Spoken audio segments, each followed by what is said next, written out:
Hi, I'm David Manti, and welcome to a new episode of the Today in Manufacturing podcast. With me this week are Jeff Ranke and Anna Wells. We each have more than 15 years of experience covering the manufacturing industry. Before we get started, please make sure to like, share, and subscribe to the podcast. You can also help us out a lot by leaving the podcast a positive review on whatever platform you use. If you want to email the podcast, you can reach any of us at Jeff, David, or Anna at IAN.com with email the podcast in the subject line.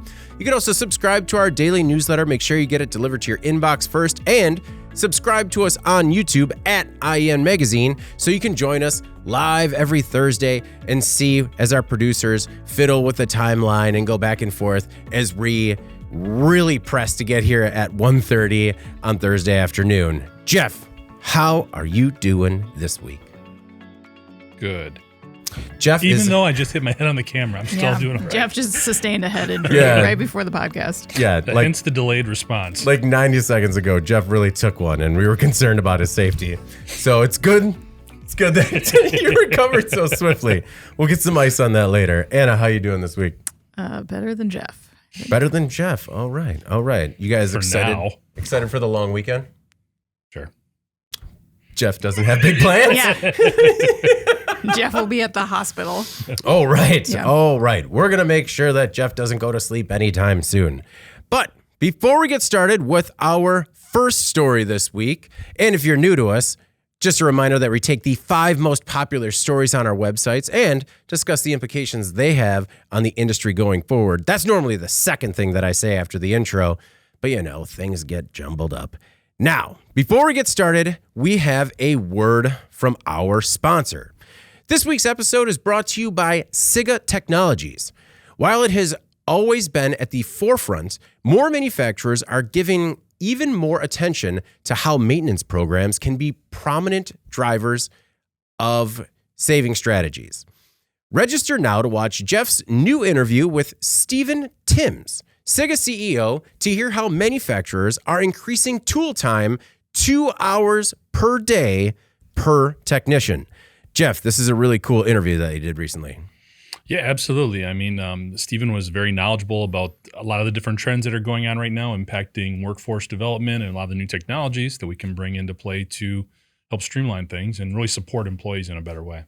I feel like when it comes to maintenance programs, that's definitely one of those positions where it's like, this is how we've always done it. But really, there's some innovative stuff going on. Absolutely, especially as those folks, and we've talked about it here on the podcast a lot, are leaving the workforce right now. Yeah. Need to download that tribal knowledge quickly. All right. Our first story this week. Whirlpool out $11.5 million due to stoves that turn on by themselves. Based in Benton Harbor, it's in Michigan. Whirlpool is one of the biggest appliance manufacturers in the U.S. Last week, the company agreed to pay an $11.5 million civil settlement after it failed to report problems with 17 models of its electric radiant heat cooktops. According to the Consumer Product Safety Commission, JennAir, KitchenAid, and Whirlpool cooktops had a defect that made them turn on by themselves. Starting in November 2017, Whirlpool received several consumer reports about cooktop surface elements turning on by themselves. Despite this information, the company didn't report it to the CPSC. By the time Whirlpool filed a report, the company had received at least 157 reports of cooktops going rogue. The issues include 2 customers who were burned, 4 reports of objects igniting, and 14 reports of property damage. Whirlpool's recall of some 26,000 products didn't come until August 2019. Now, Jeff, we want to get into the damage and how this recall was maybe fumbled a bit. But my first reaction to this story was, I feel like this is something that was going on in kitchens across the U.S. and just sparking so many arguments between partners. I did turn it off. Yeah, it's just like, I swear I turned it off. No, you didn't. You're trying to kill the family. It was just, as I was reading this, I'm like, oh man, this is something I would definitely go down for. That is a great point. I never thought of that, but I'm definitely guilty of forgetting to turn off burners, so this could have been me. No, I think the couple things stuck out to me when I looked at it. First of all, production, and you kind of touched on it. I think Anna's going to talk about it a little bit too. Production began in 2016. Bad things started happening in 2017. The recall didn't happen until 2019, and we're just now getting this suit basically pushed through, and they're paying for the damages. So I think we can do better. That seems like a pace that's rather slow. If I'm talking to the Consumer Product Safety Commission, I'm not mad, but I am disappointed. So I think we can do a little better there, especially right now. And coming through the pandemic, we talk about supply chain visibility and responding to things more quickly, having visibility within that supply chain to react in a more rapid fashion to take care of consumers and suppliers. That definitely fell apart here. I feel like, I mean, if it was a food parallel, it'd be much quicker, thankfully, with the FDA and a lot of things that are involved there. But here, it just seems like things fell apart. And really, this is a huge, huge safety concern. Oh my God. I mean, this is incredible. And for all of these that were reported, we know there are probably just as many that were not. Oh, yeah. If not more. The other thing that kind of stuck out too, when you talk about supply chain, can you imagine trying to replace 26,000 of these things now, given all the issues with appliances and electrical components? I cannot even imagine what that would translate to. And then when we start talking about smart appliances and getting things all hooked up, controllable with an app and everything else, and then you got an issue like this potentially, I can see why people maybe get leery about having anything too interconnected within their home when we're still having these kind of problems. Well, do you think that's almost a symptom of like our culture's transition to all things smart? Is that we assume we're going to receive some sort of alert. We have energy efficient, smart appliances. So there's no way my oven's malfunctioning because I'm not getting some sort of, the idiot lights aren't going on. Yeah, I mean, that's fair, especially now with everything going digital. It's all interconnected. Again, we talk a lot about smart appliances. Usually it starts at like the refrigerator and it can go everywhere. But here again, I think this is one of those things that, again, if you did experience this, make you more reticent to embed more technology into your appliances potentially. Oh, yeah. Understandably. Agreed. I mean, we have a 100-year-old oven in our cottage. Very reliable. Nothing to go bad on it. I mean, it did have like the world's first timer. And that one went bad for a minute, but nothing to worry about now. Anna, in your home, who's the most likely to leave the burners on? Probably me. I don't know. Maybe it's a tie. I don't know. I don't think that's probably good, right? Somebody needs to be the burner checker, and neither one of us is that person. But that's fair. Yeah. I mean, no, this definitely is like a how do you fall asleep at night ever again if this happens in your home kind of scenario. I just can't imagine like how terrifying that would be to find out that your stove started on its own. I mean, you can't like, when you come back inside when you're already in your car to like check that stuff, like you can't really check for that. Yeah. Well, and think about it. Like, again, you rely on the smart appliance to tell you whether or not it's on. If you have that, so you assume you should be able to check an app. But I mean, bugs happen, malfunctions happen. Like, you're right. That's just these types of stories just cause even more restlessness among the anxious. For sure. Yeah. So this story specifically, Reuters reported that in a statement, Whirlpool said that it acted appropriately upon identifying the defect, including by recalling the cooktops under the CPSC's fast track recall program. So don't worry, Jeff. It was not actually. Oh, it was on the fast track. It was not actually slow. Because they got in like a shade under a decade. Well, so I'm here to tell you that the fast track recall program is exactly what it sounds like. It's a program that, according to the CPSC, helps consumers by removing potentially hazardous products from the marketplace as quickly and efficiently as possible and rewards businesses that act quickly. So to participate in the program, a business has to be prepared basically to implement that corrective action that Whirlpool spoke to. They have to issue the recall, the refund, repair, replacement cycle. But in addition, the firm must immediately stop sale and distribution of the product. So you can see why the program works for both sides. It helps consumers by getting those products off the market ASAP. It helps manufacturers because it enables them to maintain that voluntary status on the recall. So how then can Whirlpool be subject to the terms of this fast track program when the complaint started in 2017 and the recall didn't take place for another 2 and change years? Obviously, the agency didn't think they did. They very obviously didn't. So I don't know. I was surprised by that being their defense, that they were somehow operating in alignment with the guidelines of this program. Bar is low. Yeah, it just like it was like laughable at best, and at worst, it just made them seem even less trustworthy than they did before we learned about the delays. So it just seemed like a very odd defense to me. I think if all this comes to light, you have to be like, okay, we were taking a measured approach. We weren't sure if it was a defect. We were studying it, blah, blah, blah, whatever you say. Mm-hmm. But you don't say we fast-tracked it. Yeah, we fast-tracked it in a short 7-year span. Mm-hmm. We got it done. And then we had to settle with the agency that does the fast-track program. Yeah. None of that makes sense. It was not a good defense. No, and it was, I think sometimes you lose sight of how truly massive Whirlpool is. 61,000 employees, 56 manufacturing and technology research centers across the U.S., across the globe, I think. And you just, hiccups like this, I understand how they can sometimes maybe get, I don't want to say lost in the shuffle, but maybe not seem like they're a really big deal when we're only talking about 157 reports across a company that's creating thousands of products that are in the market. But also, Jeff, I know that a lot of times you like to talk about the size of the penalty, $11.5 million, right?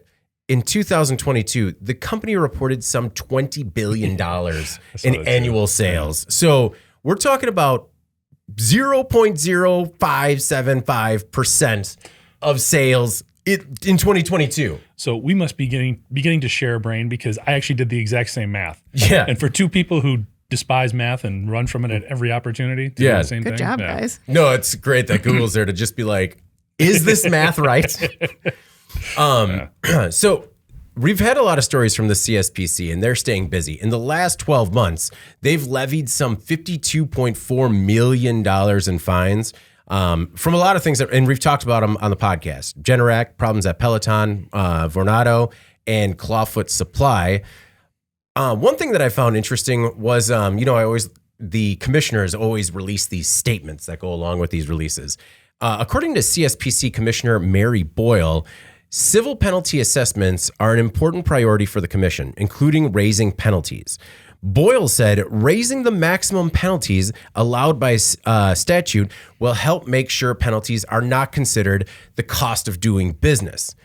We've talked about it a lot. And to me, this is a penalty that seems like a cost of doing business penalty. Right. But again, at least they're being outspoken about how, we don't hear that a lot from other agencies. We don't hear about the deficiencies in the agencies and how they're trying to fix that. So I feel like this is progress going forward. All right. Our next most popular story this week. Tile maker faces another $500,000 in fines after 14th worker injured.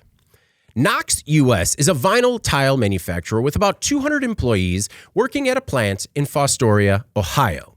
The company, a subsidiary of South Korean Knox Corporation, has a rather poor reputation when it comes to worker safety.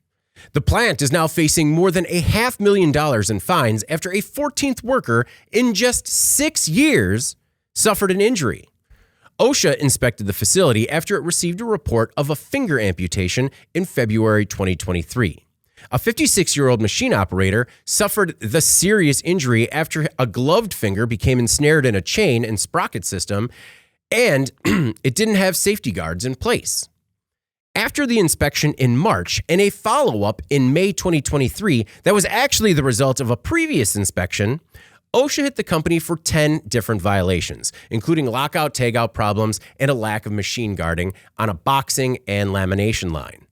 With multiple investigations still in progress, OSHA had to open a new one at the facility on July 20th, 2023, after a different worker suffered chemical burns. Knox US appears to be far from learning any lesson. Just 10 months ago, OSHA hit the factory with $1.2 million in proposed penalties that remain in limbo since the company contested OSHA's findings. Of the 14 workers injured at the plant since 2017, several have included, quote, severe amputations. The company has been in OSHA's Severe Violator Enforcement Program since 2017. Jeff, kind of in line with some of our comments about the Fast Track program, it seems like that Severe Violator Enforcement Program, could maybe use a little bit more teeth as well. Well, and I'm going to give OSHA a little bit of a break here because it looks like they're trying to do their job here. And we've talked about the lack of manpower that they have right now. They're understaffed and they're doing what they can. Yes, there needs to be more teeth, but I don't know what it takes. Yeah. Because in this instance, again, this facility, and this is where I'm going to go this time because we've covered a lot of different angles from the safety perspective. And we got to get creative. I mean, they're important stories to tell. I'm not trying to say that they're not, but I don't want to keep getting on the same soapbox. So try to go in a little different way here. This particular facility opened in 2016. Ton of fanfare. If you look at the press release that was sent out when it opened in 2016, number of local officials, delegates, business people, everybody was super excited that this company was moving into a facility that had basically been abandoned by an automotive manufacturer, an automotive parts supplier. So there was a ton of, you could see just excitement about this facility. It took about a year and a half for OSHA to file their first issue with the place. Again, about $500,000 in fines. Yeah. 3 years later, another $300,000. Yeah. We did a story at the end of 2022 last year, about $1.2 million. Yeah. And now another $5 million. So if you do the math with me, I think we're over $2.5 million in OSHA fines since the place opened in 2016. Yeah.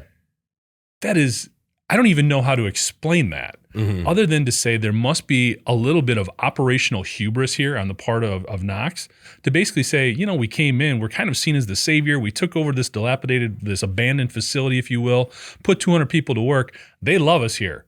I mean, what do we got to do? Yeah. And if this is, I think it can almost fall into, as ridiculous as this sounds, when you're talking about people losing limbs. Yeah. That it becomes a cost of doing business because even, you went through and did some due diligence here and following up with OSHA and the extent that they went to, Knox is saying all the right things, not doing the right things, but saying the right things, and OSHA is doing what they can. Yeah. It just seems like this company, for whatever reason, is just not that concerned about either the fines, the safety dynamics, the harm they're doing employees. It is a complete head scratcher. Yeah. I don't get it. And I will get into some of that follow-up with OSHA, but at least that is one thing about the teeth of the Severe Violator Enforcement Program is that there can be larger fines. And so, Anna, it seems like, the company's making vinyl tiles. It seems like that type of manufacturing is particularly dangerous. Yeah, it definitely can be. First of all, Knox, if you look at their Glassdoor rating online, which I did, it's a 1.9 out of 5 stars, which is not great. Not great. I think 5 being the highest. With 0% saying that they'd recommend the workplace to a friend. So that's not great. I think the company is going to need to make some changes here, not just to do the right thing, but maybe also to continue to operate. Because at some point it's going to be hard to get somebody to work for you when you keep seeing this, because I think you're going to get into this a little bit more, David, but we know OSHA is limited in their abilities to actually come in and shut the plant down, right? Yeah. But what they can do is they do grant workers the right to turn down unsafe work. They can refuse to do that work when, they see that there's an immediate danger, when a reasonable person would agree that there is a real danger, which I think we've set the precedent that that's true. So you'd think that the company would find itself with an uprising on its hands at some point. It would be hard to retaliate against people who refuse to do the work with OSHA breathing down your neck right now. But yeah, I mean, ultimately, like, vinyl tile manufacturing is dangerous, or it can be. I mean, you have a lot of rotating equipment. You have a lot of chemicals, you have laminates, you have packaging equipment, a lot of cutting. Mm-hmm. I mean, it's just like the entire ball of wax of dangerous equipment, a lot of conveyor systems. And it just seems like, to Jeff's point, like, this company just isn't up to the task, I don't think, to managing that safely. And And this could exactly be the type of role that this up and coming generation of workers with their requirements and standards, what we keep hearing about, is driving some of this worker shortage. They might just straight up say, no, I'm not going to do this. You know, like no one wants to consider that they're at risk for an amputation during the workday. That's ridiculous. This is all over the news. And it's just like such an old school depiction of what manufacturing is. And it really isn't that anymore.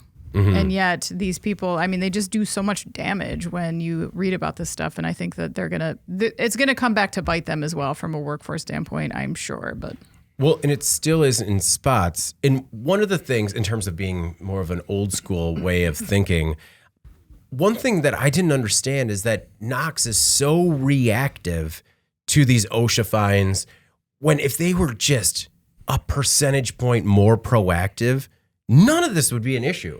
Because so as I'm putting together the story, I was like, I couldn't believe the number of, the first red flag for me was that there were so many multiple inspections going on that they're doing like 2 different inspections for different incidents when they find another incident that they have to open an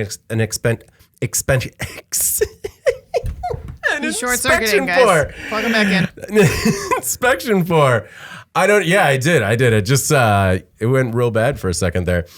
But I mean, it just seems there are so many balls in the air just trying to put out fires at this facility. Yeah. But again, so I reached out to Knox about what's going on and heard nothing back. But OSHA was very responsive. According to Scott Allen, who's the Regional Director for Public Affairs and Media Relations with the U.S. Department of Labor, OSHA, and as you said, doesn't have jurisdiction or authority to close a business, which we know we've talked about previously. Allen does say that Knox has contested OSHA's findings, so the matter now goes before an independent Occupational Safety and Health Review Commission, and OSHA really doesn't comment on contested investigations. But still, we were able to get a little bit more information from Allen. While OSHA doesn't have the jurisdiction to shut down a manufacturer, it can refer the case to another agency like the Department of Justice, which we have seen before, and the Department of Justice can issue injunctions and really shut down a manufacturer once it gets pretty egregious. The safety agency doesn't have to or doesn't release the information if and when that referral happens to the Department of Justice. Now, the company did voluntarily shut down the laminator number 2 line, which is the line that received the host of the violations.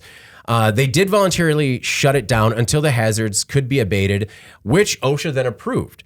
And the company, according to Allen, has cooperated with OSHA to remedy all the previous violations. So it's now been how many years? 7 years, 6 years. And at some point, somebody internally, and actually looking at some of those Glassdoor reviews, it seems like there could be cultural and even language barriers at this facility. But somebody internally has to be like, okay, listen, we have 3 outstanding OSHA inspections, and we got to do something to kind of get on the other side of this. Don't you think, Anna? Well, yes, of course. I think they do. I mean, you can't continue to operate this way. But then again, when you look at it like I know we're trying to like give OSHA a break on this, and I do agree. But at the same time, it's like, is there not some collaborative effort that they can make with the DOJ where there is a time limit in which that you can just sit in that severe violator enforcement program? Yeah. Doesn't 7 years seem like maybe way too long to be in limbo there? I mean, that's a lot of workers, a lot of days on the job. Well, and not in limbo, like ongoing yearly amputations, right? And severe injuries. So I think it'd be one thing if they just kind of sat in the program, but they sat in that program because of ongoing problems. Serial 9 Soha, who is watching us live, thank you very much for joining us, says, I've studied manufacturing, but work in a mechanical engineering field because manufacturing is such a horrible field in terms of jobs and pay. Well, we all know that the industry is trying to sort of change those stripes, and we've seen a lot of good. Well, I think where it's important, and we said this before, this is the 1%. Mm-hmm. Yeah. 99% of all manufacturing is shaking their heads along with us right now. This is not a fair representation of the entire industry. Yeah. And I think that may be part of one of the reasons that OSHA does not maybe, for lack of a better term, promote this severe violator program, because they know this is not representative of the entire sector. Yeah. These are a handful of bad players that are kind of dirtying the image of the entire sector. Yeah. Well, I mean, we could probably look back since 2016, actually, when we started with industrial equipment news, Knox has probably been the one we've reported on the most when it comes to OSHA violations than any other that we've covered that I can think of. But I mean, that's just off the top of my head. So let's just throw that out there. We'll get back to you on those stats. Our next most popular story this week, Heineken sells Russian operations for €1. Heineken is out of Russia, but at what cost? After the Dutch brewer sold its Russian operations for just €1 to Arnest Group, the company announced that it would take a total loss of 300 million euros, about 325 million in US dollars. The, quote, sale comes 18 months after Moscow invaded Ukraine and Heineken took heat for staying the course, insisting that it was looking after its local employees. According to the company, the transaction took longer but did secure employee jobs. Arnest guaranteed that Heineken's 1,800 employees would remain on for 3 years. Arnest received all of Heineken's assets in Russia, including 7 breweries. But, Anna, I guess this beats the surprise takeover that we saw at Danone and Carlsberg. Yeah, I mean, there was a lot of really terrible options for a lot of companies, I think. I think that's one thing we need to emphasize. And we talked about this last time, when we spoke about Carlsberg and Danone. But exiting Russia was a little bit more challenging for some companies than others. And I think in many cases, those who stayed were kind of rolling the dice, probably in hopes that their boots on the ground would be able to keep an eye on things and hold down the fort in like the most literal way possible. Yeah. So, just like the workers hanging on to the circus tent in the worst of storms. Well, yeah. And, think about it. The reality of it was that these factories and these breweries were more than likely being operated by Russian citizens. So for Heineken to just bail at the outset, those people lose their jobs and Heineken loses all of their assets, right? So you can see why, as an option, some companies decided to go the other way to see if they could at least, maintain for a while and then see what happens. But I can't validate this one way or the other. But since we know so much of this business activity was taking place under duress, like it also stands to reason that maybe Russians were applying a lot of pressure for them to stay there when they did, to maintain those citizens' paychecks, to produce beer for their citizens, maybe as a morale thing, for their soldiers or whatever. It's certainly possible that they would have left sooner had they had the option to do so. Maybe they didn't have the option.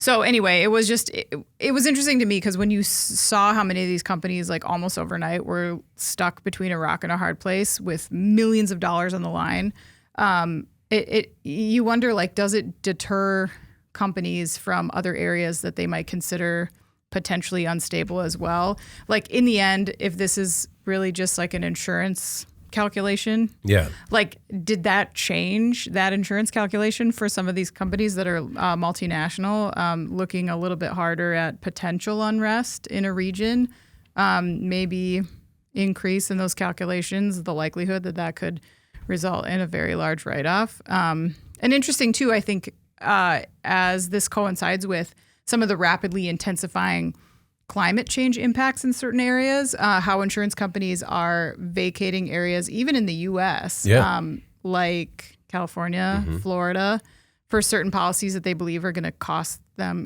just be much too risky. So if that's happening to homeowners, you can bet that that's going to be a factor for businesses as well. Economic development would take a hit, I would think, in some of these areas that are experiencing a lot more asset loss. So interesting to see, like, if there will be some shifts in geographic selection, not just globally because of situations like what happened in Russia, but also maybe more locally as it pertains to the climate. How are those calculations changing? How are they assessing risk? There's just a lot going on right now, and companies are really challenged with that. Do you think part of the calculation was, or used to be, we're much too large, we're much too essential, there's no way that they're going to do us dirty? Too big to fail? Yeah, I mean, too big to fail. In some respect. I mean, maybe. I don't think that anyone who was there in Russia was really expecting to completely have to write off their entire operation. Yeah. I don't think if they were that they would have been there. Yeah. I think a lot of people were taken, Putin, we knew he was who he was, but I don't think anyone was really expecting this to go on and on and on and on. So, I don't know. Maybe I almost want to say too big to seize, but if they're that big, maybe they just seem like a lot more lucrative acquisition via seizure. I think it was less about that and more about, let's be real. I don't think anybody saw this war lasting this long. No, I agree. Everybody, including especially Russia, basically figured they were going to roll in there, take it over, and that was pretty much going to be it. Yeah. The resistance that Ukraine has provided is really what's creating a lot of these situations. And in this instance, I really can't fault Heineken in any way, shape, or form for the way they handled it. They were trying to do the right thing. I think they were looking out for these 1,800 employees there that are just caught in the middle, essentially. So I want to look at this a couple different ways. Smaller picture here, the company that they sold to, the Ernst Group. Ernst Group. Very interesting collective. It doesn't appear on the surface to have any oligarchy connections or owned by the Russian government at this point. That could change. There could definitely be some things we don't know about. Right. But it is it seems like it makes sense, okay? Yeah. In terms of what they do, they're a huge packaging company in a lot of cosmetics and consumer packaged goods. So they don't necessarily brew beer, but they're definitely used to handling these types of materials and putting them in a package. Yeah. This is also the company that actually bought Ball Corporation, or the Russian interests of Ball Corporation, for about $530 million last year. So from a exit perspective, if indeed the government can stay out of this, you would sort of feel good for those 1,800 people that they should be able to keep their job, and that this company would be in a position to potentially honor that 3-year employment promise. Yeah. Again, that can go out the window tomorrow. Yeah. We know who Putin is, all of that kind of stuff. I think what's interesting here when you look at not just this situation, but all the things we've covered in relation to how the Russian government has seized these businesses is what's going to happen short-term, long-term. Short-term, they're basically just doing what they know. This is all they know. We want it, it's ours. Yeah. Long term, you have to really think how this is going to impact the Russian economy. Mm-hmm. Before, when people were flooding to invest in there was not all of this exposure. People were not talking about what's going on in different parts of the world and presenting how that could impact purchasing decisions, brand loyalties, et cetera. Now, if you're, again, we'll just throw Heineken out there as an example. It could be any other brand. If once this is done, regardless of Russia wins or loses in Ukraine, how do you go back there? Oh, You can't. Heineken said in their press release, no chance. But even looking at some of the, Toyota was a big one that pulled out. Some of the U.S. automakers, all of that. How do you go back there and still justify that to your global audience, your global consumer, when all of this information is so much more transparent now than it was even 10 years ago? So I think Russia is going to be caught, regardless of what happens in Ukraine, with a huge economic issue because nobody's going to want to do business there. Mm-hmm. Not because they don't want to, because they can't, Yeah. because the consumer backlash would be so extreme. Especially then when you look at the other part of this is how difficult this was economically at first, but essentially how resilient some of these different markets have become.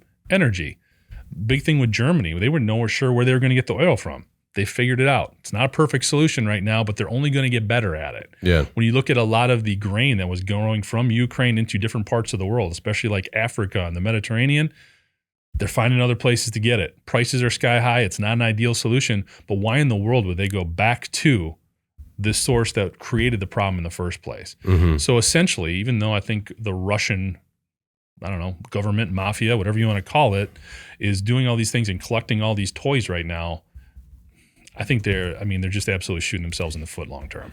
No, completely agree. And you talk about global consumers having concerns about or judging a company if it went back to Russia. What about like global shareholders? Just anyone that has some sort of stake or interest in that company, just like, hey, we've been burned before. There's no way you can go back without at least a leadership change. Yeah. And my initial reaction, I don't know if you guys had the same, but my initial reaction to when this story hit the wire was, oh, a new oligarch. Just like, that's what I imagined was happening. That's what I was looking for too. And again, it may be there. Yeah. It's just not transparent No one as some of said the it. other ones that we've Yeah. seen that were much more obvious.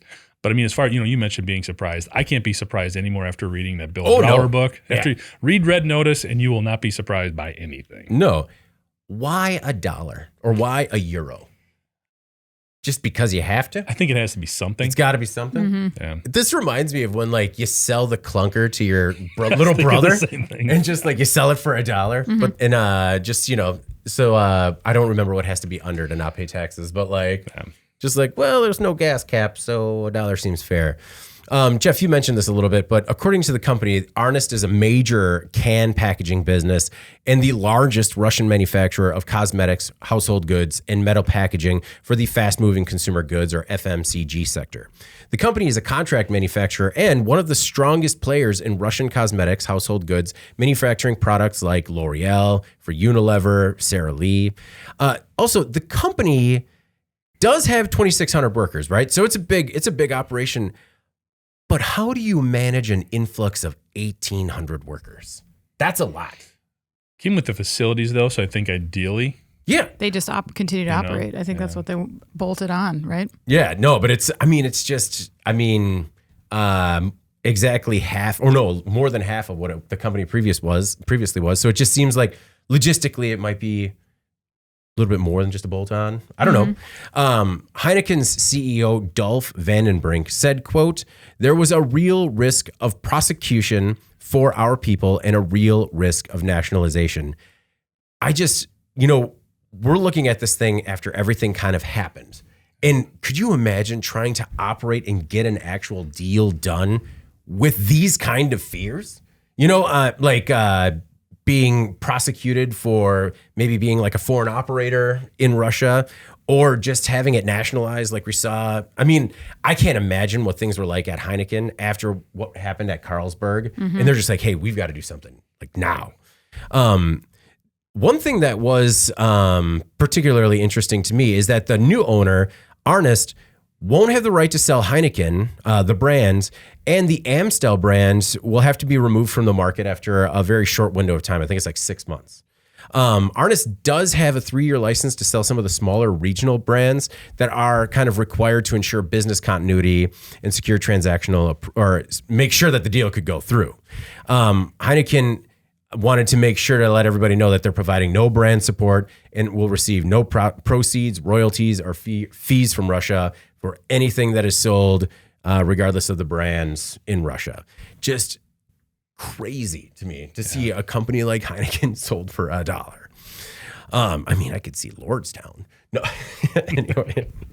Our next most popular story. Seatbelt warnings are about to get a lot more annoying. Seatbelt warning systems are annoying by design. They beep until you buckle up. Well, the NHTSA is proposing new rules that would force automakers to put seatbelt warning systems throughout the vehicle, including front and rear passenger seats. Right now, the rules only require a warning for the driver's seat. The new rule would apply to passenger cars, trucks, most buses, and multi-purpose passenger vehicles with a gross vehicle weight of 10,000 pounds or less. Under the new rules, car makers would need audio-visual alerts in front and or rear passengers if passengers in the front or the back aren't using seatbelts after a vehicle is started, or if they unbuckle while the vehicle is in operation. The NHTSA, which I just also heard as NHTSA, you can call it NHTSA. NHTSA thinks the change would prevent some 300 non-fatal injuries and more than 100 fatalities every year. According to the CDC, the risk of death for drivers and front seat passengers is cut in half when they wear seatbelts. Still, in 2021, 43,000 people died in auto accidents, and half of them weren't buckled up. Jeff, I know that there's typically a lot of pushback when it comes to regulation and regulating safety, but seatbelts are like the first one You know, like it goes, like it was the first regulation that really just worked for everybody. And this one, as long as it's done right, seems to be good, right? No, I'd agree. Do you guys remember it all when that was going on in Wisconsin? The whole debate about making it legal, changing the law? If you go back, probably any state, go to YouTube and look for the interviews from local news from when those laws went into effect. I'm just curious, do you personally, though, because I think I was only like 10 or 12. Oh. So you guys must have been pretty, like, because I'm old. I have no idea. It was interesting because it was like a spirited debate. Yeah. It's crazy to think about now because it's such a habit. You get in, you buckle up, and that was just from the time I started driving. But I can definitely remember like that being a thing. Mm-hmm. And thankfully, it's become so commonplace and so just part of what you do now, ingrained behavior, that it's not even a thought. It's just you get in and buckle up. See my parents buckling the seatbelt, like, okay, this is good. So I think this will come across a lot easier. I think it's positive because I know for some reason, and I don't know why, when I get in the back seat of a car, I never think about putting the seatbelt on. Yeah. I don't know what the dynamic is. Get into the back of an Uber, I don't think about the seatbelt, but I know if I had something flashing in front of me to do it, I would, because it's not like I'm avoiding it. It's just, I don't know, a weird mental thing with me. A lot of cabs. It's because you've been in a lot of cabs. Yeah. And until you hear the story of Mark Summers, that's what made me start buckling up in the back of everything. Yeah. Yeah. So I can't see how this could have any resistance to it. I'm sure there's going to be somebody that thinks of a reason, but it makes a lot of sense. I think the audio element is interesting because you're looking at additional electronics, different other things that can go wrong potentially. Mm-hmm. So it'll be interesting to see how that all plays in. It kind of made me think about the next step. I mean, are you going to have an app or something like that where people can check if you've, clicked your seatbelt, essentially, okay, yeah, we're not going anywhere. My app is saying you guys haven't clicked in yet. So mom and dad won't let me start the car or something. Like that way. That would be really interesting. I mean, I know a lot of parents that would like that. Yeah. Mm-hmm. Yeah. Be able to check that kind of stuff. So I think it's a great use of not only just the safety knowledge we have, the electronics that more and more of which are being embedded into vehicles. I mean, couldn't you even see something on the display screen saying, this person clicked their seatbelt, this person clicked their seatbelt, this person didn't. Yeah. They're in red and everybody else is in green or something. We already have that person. My oldest is the seatbelt captain, and we can't go until everybody is belted in. And man, he'll narc you out. Just like, and oh man, if you forget, like sometimes I'll strap in his brother and then I'll strap in and he just is like, wait, because he's closed his door and I forgot. And he's really good. He's almost as good as a sensor. He's better than a sensor. And as I was mentioning, Jeff, look up, while I'm not old enough to remember it happening, when you look up those old news reports of people that are like being interviewed by the news and they're like cracking a beer and they're just like, they're not making me put this belt on. No way, no how. And it's just like, yeah, I was in the back of that car seat. I was or in the back car seat. And the one thing I'm concerned about is, I don't know how your sensors work, but in our car, like when I go grocery shopping, right? Mm-hmm. You throw, if I have just enough room, some of the groceries wind up on the seat and set off that sensor, and that thing is dinging. And it's just like, there has to be a way to be like, okay, this is a 30 pack. It's not a human. Mm-hmm. It doesn't need to be strapped in. Yeah. Or it's ice cream, whatever. No, I think that there are ways to disable that. But okay. I'm not that worried about like the automaker's ability to figure this out, like whether something is a 15-pound bag of groceries or, a dog, 90-pound like teenager. I don't know. Yeah, or I don't know. It's like I'm not that worried. I think that they will figure it out. They're pretty smart. They've done a lot of stuff. Giving them way too much credit, Anna. They've done a lot of stuff. They've done a lot of stuff, David. You don't remember all the stuff, but I do.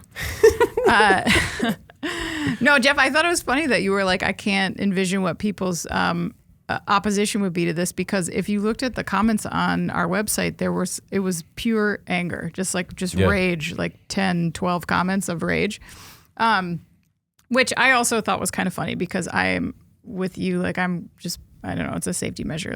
And so I thought I would at least take the devil's advocate position in response to our website commenters who were very angry about this. I can see how their points about it would be annoying.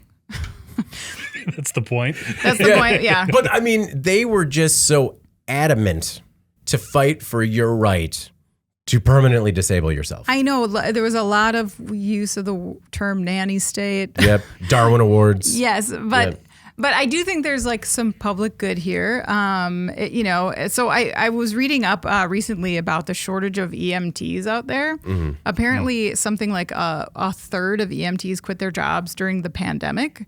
And so everyone has been trying to play catch up since then with employing like medical first responders and EMTs because it's such a tough job. The pay has been notoriously low. It's hourly, so it's like a lot of overtime, a lot of like long, late hours. It's high pressure. So I don't know. I just feel like if we have a device that exists that can reduce the severity of an auto accident, maybe that using it is just like price of entry for driving a car. I don't know. Just being in a car. I don't know. Price of entry. Oh, is this one of those nickel and dime features where if you want the seatbelt sensor, it's another $1 a month? It was not a literal price of entry. Oh, okay. It was a theoretical price of entry. Okay. But I just, people love to talk about their personal freedoms, and I believe that those should exist as long as they're not infringing upon the rights of others. And in this case, like, if half of auto fatalities take place with people who are not wearing their seatbelts, and those could be prevented in some way, and I think this math is wrong in here, where the 100 lives saved or whatever, that seems wrong. Mm-hmm. But I don't know. To me, it's like you read all these stories about people like dying of a heart attack because they had to wait 2 hours for an ambulance to get there or something like that. Like that should make you mad too, like, yeah. And I feel like, we have this scarce workforce that's probably traumatized every time they come upon the scene of like a horrific accident. And if there's a way to prevent that from happening, we already have it. Like, then yes, I think we should make you wear your stupid seatbelt. Anna's getting fired up. She started so calm. I know. I kind of. And now she's she's getting fired up. I didn't intend to. I know that I want to add to that, like for automakers, I know that they hate regulation, but they do bet their livelihoods on getting those top safety badges, and the safety components that they put into their vehicles are a selling feature. Mm-hmm. So I don't know. It's a reminder to me that like the automakers typically start the tech train. Mm-hmm. Usually they're the ones that are doing the collision avoidance and the automatic braking and all that stuff. And then later the regulatory agencies are saying like, okay, there's enough of this out here that everybody should just do it now. Yeah. Let's make a deadline for when this all has to be implemented in new vehicles. That's because the automakers have a vested interest in producing that stuff because people want to buy safer cars. And so I do think that like it's not just an issue of like making them do it and making us do it. Like there are a ton of benefits to doing it, and there are benefits to the automakers as well. So it's not just a matter of like adding cost to their business model. That this is the kind of stuff they're doing anyway. So well, there haven't been stats on this yet, but I feel like this is something that most automakers are already doing. Like I already have alerts if the passenger seat isn't buckled up. I already get alerts. My car dings when I get out because there are people in the back passenger seat. It lets me know like I can't remember what sensor that was, but basically the make sure your kids aren't still in the hot car sensor. And why not just circumvent this by having NHTSA go to all the automakers and say, look, forget about people. You have to do this, okay? Mm-hmm. We're putting this mandate on you. So if somebody wants to drive, for my example, a Nissan, no, you have to have your seatbelts up. Yeah. That's just, or you have to put these alerts in there or whatever you want to say, whatever other precautions you want to put in place. But I mean, at some point, you're balancing personal freedoms or liberties, if you will, against simply scientifically proven best practices. Yeah. And it's not just you that needs to be saved here. It's the safety features. There's also for everybody else that's on the road. Yep. So yeah, it's a deeper conversation than we have time for here. But I recently, when we were out visiting clients, at lunch, we were just wound up talking about the far-reaching economic impacts of fully autonomous cars or just safer cars, and like the trickle-down effect that'll have. Like Anna mentions, lack of EMTs, but once you have 43,000 less accidents per year on the road, how does that change the auto body industry? How does that change the medical industry? Just with so many fewer people going to the hospital with injuries, how does that change the towing industry? Just how that is going to have, once the roads are completely safer, how much of an economic impact that'll have, I just can't speak today. There's just, the words are just broken. It's the E words, it seems like. Yeah. Economic was throwing you off. Yeah. No was the other one. They're all bad. They're all bad. I looked at what a lot of this meant. It meant visual warnings that lasted at least 60 seconds to notify the driver of the status of the rear belts. Audio-visual change of status warning lasting at least 30 seconds if a rear seatbelt is unbuckled while the vehicle is in operation. And then there were other similar sensors for the front passenger seat. But the unbuckled one really seems important to me with small children. Mm-hmm. And I know that it wouldn't extend to car seats. But man, there are two belts in a car seat, right? The chest plate and then the one that in the crotch. And man, once the kids figured out that they could press it and open it, they just thought it was hilarious that they could take that thing out. And if I could somehow have a sensor to just jam on the brakes and be like, put it back on, other than like threaten snacks and try to turn them against each other. Like, did your brother take the chest belt off? Yeah, give me the booty back. Give me the pirate booty back until it's back on. So but I mean, like, all joking aside, that's something where like kids do because they think it's funny, but like really put themselves in danger. And that's an alert that I thought would be very helpful. Very helpful. All right. Do you need the alert to have that high pitched sound in it too? Kind of like your voice rises. Oh man, if I could just record it, just like, put it back on now. Put it back on now. And like, I don't even have to talk. That was pretty hot. Right yeah, there. No, I can just keep like singing Marcy Playground while the, personal alerts are just going right at them. Like they'll shoot from the speakers in the back and I'll just be like, oh, smells, I think that's going to work. I think we got a real winner of an idea here, Jeff. All right. We'll let Toyota know. All right. Our most popular story this week is a shorty but a goodie. All assembly lines at Toyota's auto plants in Japan have been shut down. On Tuesday, Toyota shut down 28 assembly lines across 14 plants in Japan. The shutdown was caused by a computer glitch in the software that processes orders for vehicle parts. But the company says it wasn't a cyber attack. It doesn't think. The investigation is ongoing, and Toyota restarted production the following day. Toyota didn't say what models might be affected and said quite simply, quote, "We apologize for all the troubles we have caused." Jeff, it didn't, we talk about minutes and hours down on one line. We're talking about a full day across 28 assembly lines across 4 plants. That is real money due to a software problem at Toyota.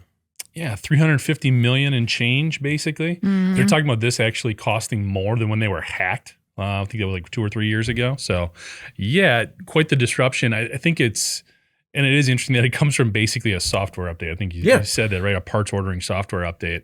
So I think that's one of the, for some of those who are very reticent to incorporate a lot of these connected technologies, the Industry 4.0 platforms, this is what they point to. Oh, yeah. They don't want the downtime that can be associated with either implementing it, updating it, or whatever the case may be. Now, I would go out on a limb and say 95 times out of 100, you're going to have some forewarning. You should have some things in place that are going to tell you this is going to happen at this point in time, and you would be able to manage it somehow. Either, incorporate the update over a weekend, at night, whatever the case may be, so you don't have these types of situations. So I do think this is sort of an outlier in this dynamic. Mm-hmm. What it did remind me of, one of the things we're talking a lot now when it comes to operational technology, security and cybersecurity, is in a lot of instances, a lot of the ways hackers are getting into these OT environments is because companies are not able to incorporate the patches that are necessary. The suppliers are identifying weaknesses and vulnerabilities within their infrastructure, the components and the software, and they're deploying patches. The manufacturers are saying, wait a minute, to put this patch in place, I got to shut down for like 18 hours and then reboot and everything else, and they can't find the time to do it. During that stretch, they're very vulnerable to hack. So it's going to be interesting. We're going to continue to see these types of challenges, hopefully not to this extent with a lot of other big manufacturers. But again, it's something we're going to have to figure out and overcome. Ideally, as more and more of this technology gets incorporated and we become even more connected, there's more foresight, more planning that can be put in place so a company like Toyota doesn't lose $350 million in production costs, especially as they're upscaling. Yeah. Upscaling their production. The other thing that this brought into mind, and I don't want to get too far off topic, But, we ran some stuff on UAW, talking very cryptically about strikes. Green light in the strike, yeah. If you see one lot, well, this was a big one, okay? This was 14 plants, 28 assembly lines being down, and it cost this much for a day. Mm-hmm. It's going to be big. Yeah. 356 million.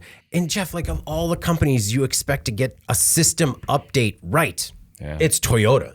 So I get it. You're right. Like these SMEs look at putting in new process software, and this is one of the red flags that they have when it comes to what could go bad.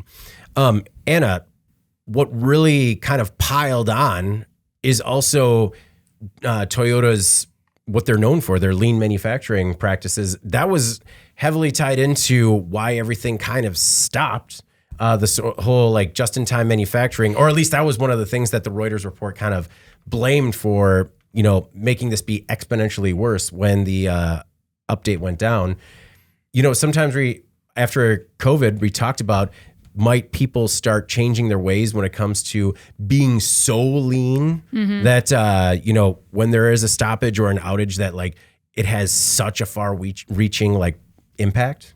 Yeah, I mean, it stands to reason that if this was a piece of technology that pertained specifically to processing orders for vehicle parts, and if you are like just in time, like real just in time, then that's tough to withstand, right?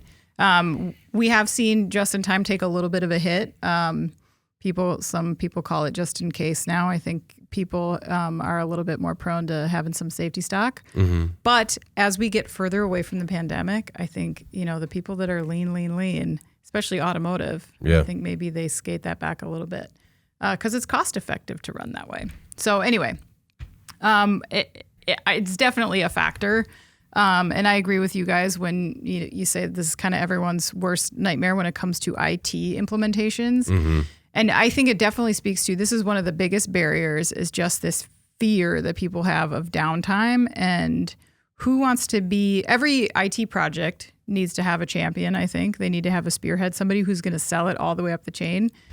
And if you ask people in plants why they don't implement the newest technology, they say it's a lack of buy-in. And to me, that is finger pointing because nobody wants to be the one that is going to take the fall if something like this happens, right? So just almost like leaves them paralyzed against it because, nobody wants to be the one to step up and say, I'm taking the burden of this and I'm going to see it through. So Jeff, you mentioned the shutdown in February of last year, which was, it sounds like more of a cyber attack. They called it an undisclosed threatening message. A virus that, so anyway, they had shut down those same 14 factories at that time as well. Again, this was a more costly event, but it was the same 14 factories. And what's interesting to me is that, Reuters said this, at the time that made people concerned about Japan's supply chains. Mm-hmm. I don't think Japan is unique in the fact that they are, battling these nefarious actors or these challenges with process software. That's everyone, right? Mm-hmm. But it was concerning to me that there were not more checks and balances in place because if this system is responsible for a process that is so inherent in your operation that it shuts down not one plant but 14 plants at the same time, that's an issue to me that you want to be ahead of. And I don't understand how, that's a massive gap in your, if you're looking at where are our soft spots in this process, you cannot have these systems in place that are responsible for, day-to-day operations, 14 plants at a time. Mm-hmm. There's got to be a way to have some sort of, safety net in this event. But I don't know. This was an expensive lesson, I guess. Well, when it comes to expensive lessons, we learned during COVID that there were a lot of people getting out and talking about how we need to be more creative when it comes to risk mitigation. And there are, companies out there that just ask big questions like that, where that's their entire role. Okay, so you have the software. What happens if it goes down? What happens if there is an outage? And it's just part of your risk planning where sometimes, when nothing ever breaks, it's hard to plan for what's going to happen if it does. And at least that's one thing we got from the pandemic is people really kind of getting into the weeds of like, okay, this seems like something small, but what if it doesn't turn on tomorrow? You know, and just something like this really shows the importance of that. Toyota hasn't said how or if it will recoup the lost output. And just getting into a little bit of that where that $356 million losses came from, Jeff. So Toyota's production in Japan averages 13,500 vehicles a day. They took that and the average global vehicle sale price of $26,384 to come up with that really, really big number. Yeah. That is a bad day. Bad day. Hopefully they potluck lunch the next day. All right. Well, before we get into, in case you missed it, the stories maybe not as popular on the website, but could still make a big impact on the industry going forward, we have a word from our sponsor. This week's episode is brought to you by SIGA Technologies. While it has always been at the forefront, more manufacturers are giving even more attention to how maintenance programs can be a prominent driver of cost savings. Register now to watch Jeff's new interview with Stephen Timms, SIGA CEO, to hear how manufacturers are increasing tool time 2 hours per day per technician. Now, we've heard some positive feedback ever since we posted this one, or this was the sponsor on the podcast last week, Jeff. And just want to encourage people to check out this interview because there's a lot of good info there. Absolutely. I mean, we just talked about some of these Industry 4.0 technologies and stuff. Again, that was the outlier. These are some of the solutions that you can embed as well. Yeah. All right. Well, let's move on to, in case you missed it, the stories, again, not as popular, still stand to make a big impact on the industry going forward. I'll go first this week because it's on top of the agenda and I didn't move it. So why make it more difficult than it needs to be? My story this week was about a new humanoid robot coming for manufacturing and warehouse jobs. And kind of the same thing I said last week. You guys probably saw this story and you're just like, I know exactly what David's, in case you missed it, is going to be. Another humanoid robot story from David. Eye roll. No, yawn. So it's about this company, Apptronic, which is a Texas company that designs general purpose robots. The company wants to change the way we live and work. So last week, the company unveiled Apollo, a humanoid robot built to work alongside workers, specifically in warehouses and manufacturing plants. At 5 feet 8 inches tall and weighing 160 pounds, right now Apollo can only lift 55 pounds, but it has a unique force control architecture that maintains safe operation around people, kind of like a collaborative robot. The company is targeting a lot of industries that cobots are currently servicing, like trailer unloading, case picking, palletization, machine tending, and work cell delivery. The robot is modular, so you could have a true bipedal walking humanoid if you'd like, or you can just mount its torso on wheels, or even have it at a stationary location and just mount the torso in front of the machine. Why? I don't know. I think that's one of the issues with having a humanoid robot that is offered as a modular. So it's like, no, we just want its arm. So it's like, yeah, just break that thing off and blast it to the side of the machine. You're fine. The batteries have a 4-hour charge and are swappable, so full shifts and no tethers. And Jeff Cardenas, the co-founder and CEO of Apptronic, says, quote, "People don't want to do robotic, physically demanding work in tough conditions, and they shouldn't have to. Humanoid robots are not just an answer to this challenge. They are a necessity." I picked this for a host of reasons. One, because it specifically targeted warehouse and manufacturing plants, and part of the promos were machine tending, pulling parts out as they were coming out of the machine, stocking, palletizing, real solutions that, I kind of mentioned it in the story, but a lot of things that we're seeing cobots already do. So part of my question was, is this something people are looking for? And is the fact that it's a humanoid and has maybe like a little bit more range, a little bit more applicability, can it kind of bridge that gap or be the next thing from cobots? Just because a cobot, kind of set it and forget it. It does one task until you want to plan it to do something else. Mm-hmm. I mean, this looked like a real solution to a worker shortage in warehouse and manufacturing plants. Not now. In time, only because, I mean, I know you can click the button that says order one now on the website, but then you watch like after the promo videos, which has banging music, you see the behind the scenes where they're shooting it. And man, they can, as that robot is walking, they just shoot it from every angle and it's not going anywhere fast. Yeah, I mean, that's the biggest issue right now. It's not in Apptronic, this is a company along with probably a dozen others that were all over PAC Expo last year when you're at that show. I'm sure they'll be out there again this year. There is a difficulty finding labor for these types of positions, understandably so. Yeah. It's tough physically. There are other options out there. So you can see where this type of solution is palatable. Yeah.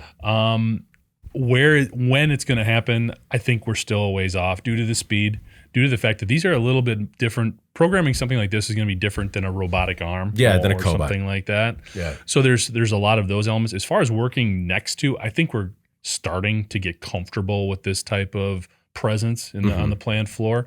So I wouldn't be as worried as much about that. I think it just comes back down to those same factors that we always talk about when you're implementing any new technology into production flow. It's speed, cost, potential downtime. Cost is another reason I chose this story because we've seen a lot of cool robots out there, right? But they're not exactly designed to be manufactured, where these are designed with basically commercial off-the-shelf components. So it's easy to scale. They also say that their location in Austin, near Mexico, they're kind of in a corridor where manufacturability shouldn't be an issue. So they've kind of tried to design them to bring cost down a little bit and make it a little bit more available to people. So taking some of the no's away, at least when it comes to robotics in the plant. Yeah, and someone has to do that in order for these to ever scale. Because like you said, there's a lot of technology out there. No one has really cracked the code or become like the first to market with something that's affordable and usable and everybody wants it.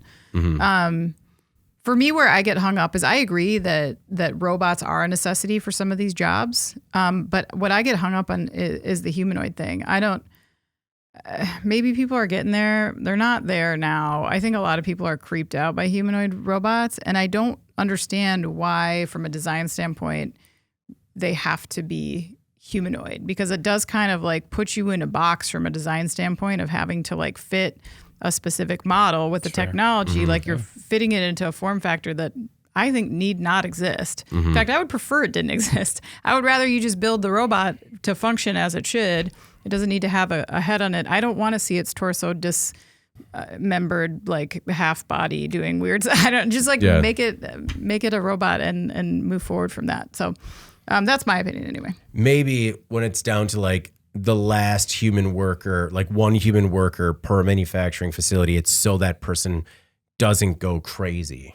I would go more crazy. I don't know. See, like I see the relationship that like McConaughey's character had with TARS in Interstellar. Yeah. And I think that's like a real bond that I could, And that's what you're envisioning here? Yeah. No, definitely. Where the one thing, it does have, the interface is kind of weird. And some of the examples they show where it does smile, but then like it has like a thought bubble that pops up in his mouth with words. And then it has like a little wrench that comes on there when it's like maybe needs to be serviced. No, thank you. And then it has like the three dots for loading. I'm just like, see, these are things that's why you don't give it a face, because you don't put non-face items on the robot face. Right. You just don't do that. Just like if all of a sudden my friend the robot all of a sudden is loading. He's not supposed to be your friend, David. Well, I'm just saying there's nobody else there. I think David's point though is like, what's the point of the face? Yeah. If he's just a computer, Agreed. he's a computer screen, or if it's just like I don't know.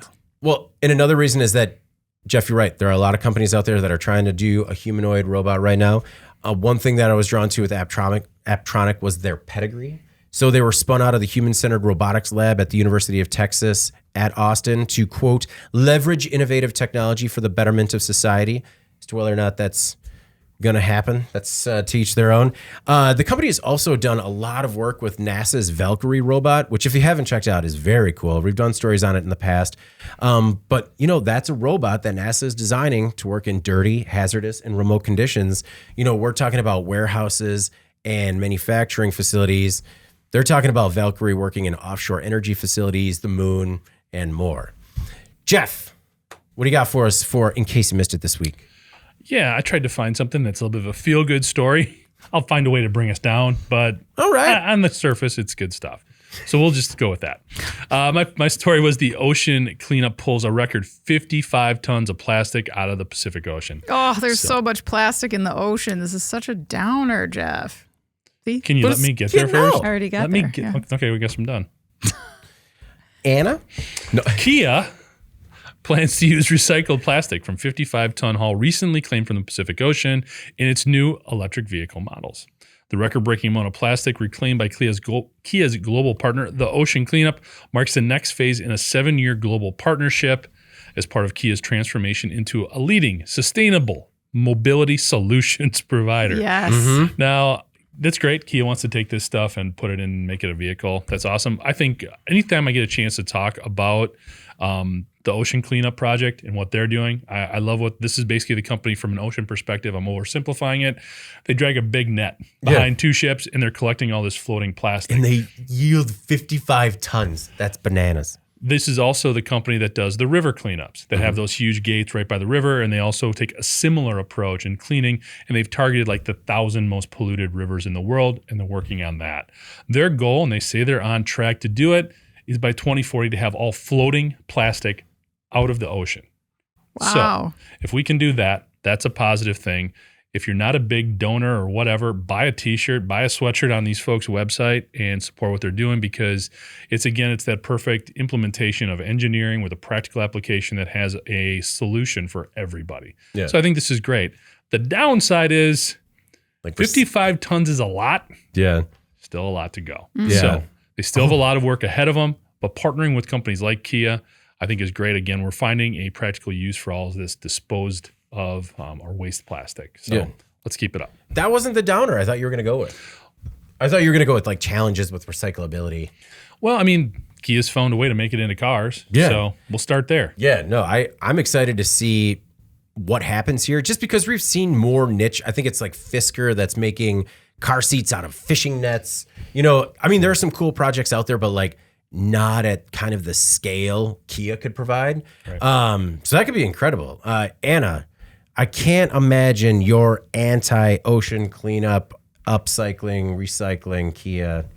Are you coming out as the naysayer? No, I'm not. Oh, okay. No, that makes sense. I'm pro ocean cleanup. That's good. That's good.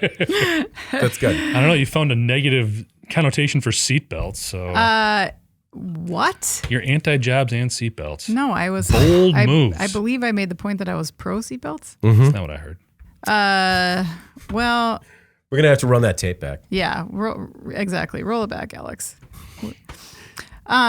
Yeah, I think that's great. You know, so for when you get your new Kia, before it gets immediately stolen, you can enjoy what you have done for the Maybe earth. that's what they're upcycling it into clubs.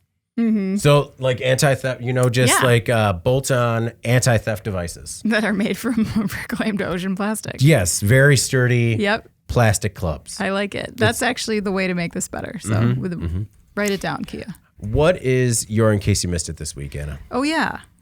So I'm also talking about the sea today, about a startup that's beginning sea trials for an extra large unmanned submarine. So the company is called Cellula Robotics. And Nailed it. Yep, it's extra large unmanned underwater vehicles. This acronym is terrible. The Solus XR XL UUV. So I don't know if it's like XL. Yeah, extra large unmanned underwater vehicle. Yeah. So You don't need that. X Just Love. the Solus XR. I'm going to just go with Solus XR. Yeah, the X Love. That's dark. X Love has officially embarked on its sea trials, which will help the company's development of its long-range hydrogen fuel cell-powered autonomous underwater systems. So the Solus XR has been crafted to basically attain longer operational ranges. It can reach 5,000 kilometers, which is crazy. And then it's got port-to-port mission capabilities. It removes the necessity for auxiliary support vessels. So it's really like it can really function on its own. And it allows this vessel to kind of reach really challenging, really remote, harsh conditions, including, they said, Arctic sub-ice missions, which is like... I don't think it gets to be a more harsh environment. That is as intense as you get, I think. So anyway, they have planned some demonstration missions for 2024. They really want to showcase what this can do. The missions are going to underscore, they say, the vehicle's potential to redefine underwater security and operations. And they're calling it game-changing technology. So I think the tech has some interesting applications. I think the most obvious one is, of course, military. It can deliver payloads. It can detect underwater targets in extreme temperatures and depths. It can detect objects. But I think the other important one, and they kind of touch on this a little bit on their website, is that it can use sonar to rapidly assess the environment. So it can basically take like acoustic measurements, which I think could have some ramifications as we study the climate and what's taking place below sea level, sometimes more rapidly than people are hoping or anticipating. But being able to get in there and actually look at like, what's happening maybe underneath an ice, an ice float or something, it's got a lot of interesting ways to tackle that stuff. And as we saw recently with the concerns about sending people down in certain depths of the ocean, this is, again, just another one of those tools that are at our disposal to really take the humans out of that process. Yeah, that's why I think the biggest response is that, hey, these tourist attractions are great, but they're doing this a lot better autonomously. They are. Jeff, I guess for me, the most surprising thing about this story was how kind of it didn't blow up on the websites. It's a giant autonomous underwater drone. And I was just like, no doubter, top 5 easy. And then I checked it. I was like, no doubter. Bit of a miss. Well, this one, along with your robotics story, I just think we've talked a lot about not these specific applications, but this type of technology a lot. And I think it is easy to overlook when we finally have a big breakthrough like this one is, and like the robotics story that you had as well. So it's something that, it becomes almost like safety, a little bit too much white noise in the background. But perhaps what's really sad here is when I saw this, the first thing I thought of was, man, drug runners are going to love this thing. You think they're going to sell them just immediately to drug runners? I mean, I hope not. But we've done stories on those horribly engineered, like World War I era submarines that the drug runners tried to use from like Colombia to Florida. Yeah. And this one, I mean, they can control it autonomously. Got to get their hands on an X-Love. Why would I go there first? That's horrible. I don't know. It's ridiculous. It's kind of in line with the type of like books you read and stuff. So I could see how you go. I don't read about drugs. But I mean, like nefarious types. Maybe. Yeah. I don't know. I don't know. It's just I don't know why my brain went there. Or maybe like you just really have been pushing back against your passion and calling to run drugs. Definitely not that. Well, I mean, you are an organized guy. You could probably do it better. Like, you're really good at risk mitigation. You could be like, guys, there's no way we're running in this thing. We got to invest in a cellular robotics drone. Okay, so if you're watching Cellular Robotics, make sure that you make everyone fill out a form or something. Make them promise not to run drugs. Yeah, you got to find out what they're using it for. Yeah. All right. Well, I think that could work as a final thought too. But actually, before we get to your final thought, we had an error. Errors and omissions. So we actually messed up in episode 132. Our thumbnail had a picture of an Austin Healey and not a Shelby Cobra. So I just wanted to say thank you, Jeffrey, for bringing that to our attention. Send us your address and we'll get you a shirt or a koozie, something like that. I suppose that's just the risk that you take with the descriptions with stock photos. It's, photo says Shelby Cobra and it looks close. And I don't know. It was a keen eye, Jeffrey, and thank you very much for bringing that to our attention. We did not change the thumbnail. Anna, what is your final thought this week? Final thought. Visited my twins' kindergarten classroom this morning and met their teachers who are lovely, and everybody is super psyched. So I'm feeling good about school. Just heading into the last long weekend of the summer, and it all went too fast. And so I'm going to try to check a lot of boxes this weekend of what to do. Your last summer things. Oh, yeah. Like drink a beer outside. Go swimming. Wear a hat. I don't know. You haven't gone swimming yet? No, I have. I'm just saying I want to do all that stuff one more time. Okay. I thought you were This is like your summer bucket list, and you haven't gone swimming or had a beer outside yet. Oh, no. Just All of that stuff. Like left. the first one? No. You went camping. That's all camping is. Yep. Just having beers outside. The going back to school, I know that is a stressful time for parents, a joyous time, but also an emotional time. So I didn't think, I was filled with excitement when we toured kindergarten as well. And then all of a sudden, I got jabbed with the feels. And I was just like, whoa. What are we doing here? Everyone's excited. We're saving like thousands of dollars a month. Everything's great. And the teacher is happy. And I'm just like, but where are these emotions coming from? Push them back down where they belong. Maybe somebody was cutting an onion in the kindergarten classroom. It was like the teacher was showing how they're going to do an onion cutting curriculum for the first day. And I was just like, it got right. No, we didn't get to the onion. It wasn't that level, but it was just like, oh, this was unexpected. But after that, I took the kids to the grocery store because they wanted to buy treats for their class, because class is ending. They're going to a new school. I thought it'd be great. And I walked by this guy, and this guy just started laughing at me and smiling. And I was just like, what? And I realized I was audibly humming Taylor Swift's Karma. And I was just like, I don't even know that song. And like, it must have been on the radio. And I'm just like, and we both had a really good laugh about it. And I was just like, yeah, Swiftie, sorry. I don't know where that came from. And it was a good reminder to just be kind to one another, even if you're strangers. It's Labor Day. A lot of people are going to be out and stressed because they need to maximize their fun and time. That's my plan. Yeah, no, just take it easy. Hum a little Swift. And, the only thing was that I tried humming it again just to see if he would join in.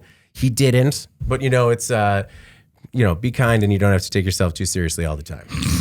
You are just a spectrum of emotion today, aren't you? All over the place. Yeah, today's special that way. Yeah, just today. Yeah. I like how David's like, I don't even know that song. Yeah, no, like the whole story is about you humming the entire song. No, I heard you went to a T-Sizzle concert. Yeah. I mean, tickets are just a bear. No, no, it's one of those where it's just on the radio all the time. Like it was either gonna be that song or that Fast Car song. You're listening to like country stations?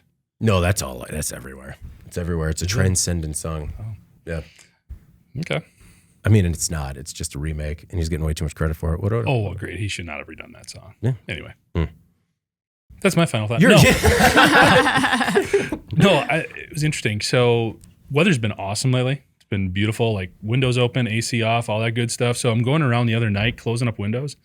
And it was a good thing it was me as opposed to my wife, because I happened to look up and I was closing the curtains after I shut the window, and there was this perfect silhouette of a frog. Oh. In like the upper right-hand corner of the window. Yeah. It was perfect.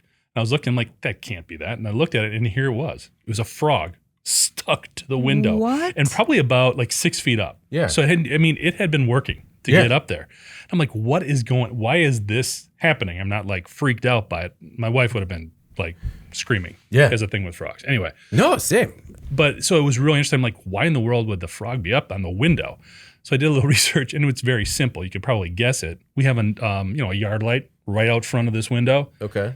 Attracts a bunch of bugs. Oh. So basically, the bugs come to the window, the frog goes up the window. But I had never seen a frog just stuck hanging out Was it to a window like that. Little tree frog? Yeah. Okay. Little green That's guy. awesome. Yeah. It was so funny because it was just like a perfect silhouette on the curtain. It was kind of crazy. I mean, just enough to start it a little bit you don't belong there. Yeah. No, it was pretty cool. I thought it was going to be a bat or something. No, I mean, that would have made more sense. Yeah. I mean, it would have been kind of weird to see it silhouetted against, but we got lots of awesome wildlife in our yard. We've seen turkeys, ducks, the fox every once in a while. Oh, really? Yeah. We had a groundhog a couple weekends ago just like spend the weekend in our yard. Nice. It was on its summer bucket and then list. he just bailed. Yeah. I don't know what happened to him, but he's gone. get a kick out of urban turkeys. And my significant other has the same fear over like frogs and toads because of the sudden movements. Is that it? I think, she has a very unique frog scream where I know it's, and I mean, our old house had a pond in the backyard, so I got used to it. I think it's like a combination of their like perfectly camouflaged. And then, Very sudden. Yeah. That's true. Yeah. But I don't know. So it's like, I don't know what to tell you. It is a frog. You're fine. All right. Please. All right. Well, anything else, Jeff? That's it, man. All right. Well, everyone have a great and safe Labor Day. We'll see you guys in a couple of days. Anna, it's okay. You can take it slow. Don't have to get everything done. No, I'm going to burn it down. It's gonna be Well, while Anna's burning it down, please make sure to like, share, and subscribe to the podcast. You can also help us out a lot by leaving the podcast a positive review on whatever platform you use. If you want to email the podcast, you can reach any of us at Jeff, David, or Anna at in.com with email the podcast in the subject line. You can also subscribe to our daily newsletter, get it delivered to your inbox first, and subscribe to us on YouTube at IEN Magazine so you can join us live in the chats. We enjoy when you mix it up. All right, for Jeff Franke and Anna Wells, I'm David Manti. This is the Today in Manufacturing podcast, and we'll see you next week.